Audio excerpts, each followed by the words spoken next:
কিছু কিছু ফ্রেন্ডের দাঁতে একটু বেশি রস থাকে, মানে হালার পুতের সামনে গিয়ে যদি আমি কই যে ভাই একটা সিরিয়াস টপিক নিয়ে কথা কইমু, তুই কিন্তু হাসিস না, বাট মাঙ্গের নাতে এইটা হুনার লগে লগে 0.01 সেকেন্ডের মধ্যে টপিক হুনার আগেই এত জোরে হাসা শুরু করবো যে কর মতন না, মানে হাসতে হাসতে নাক মুখ দিয়া ঝোল বাইর করার মতন অবস্থা। এইসব দেখে রে ভাই হেরে আমার টপিকটা কর ইন্টারেস্টই উঠতে যায়। আর এইসব পাবলিকদের রে ভাই ভুলেও খাওয়ার সময় কোনো যোগ কইও না, কারণ তুমি যদি হেরে খাওয়ার সময় ভুলেও কোনো একটা নরমাল যোগও কইছো, তাইলে হালার পুত অর্ধেক কথা হুনার লগে লগে এত জোরে হাসা শুরু করবো যে হের মুখ থেকে খাবার মাবা সিটটা তোমার শরীরে ইয়া পড়বো, এন্ড স্পেশালি পানি খাওয়ার টাইমে, কারণ ওই সময় যদি কিচ্ছু করে ভাই তাইলে দেখবা হের হাসির চোটে হের নাক মুখ থেকে পানি ছিটটা তোমার মুখে এসে পড়তাছে। আর হেরা রে ভাই কোনো ফানি টপিক এক্সপ্লেনই করতে পারে না, কারণ হেরা নিজেরাই তোমারে কিছু কইতে গিয়ে এত হাসা হাসে যে তুমি বুঝতেই পারবা না যে আসলে মাঙ্গের নাতি কি কইতে চাইতাছে। বন্ধু জানোস কালকে কি হইছে? হ্যাঁ কি হইছে কো? রাকিব না হ্যাঁ কি করছে রাকিবে কো?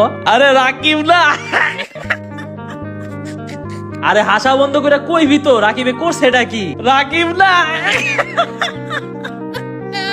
ফাইজলামি মারো সালার পো, ছাগলের মতন হাসাবাদ দিয়ে তাড়াতাড়ি কর রাকিবে কি করছে? আরে হুনোস না রাকিব না শালা মাঙ্গের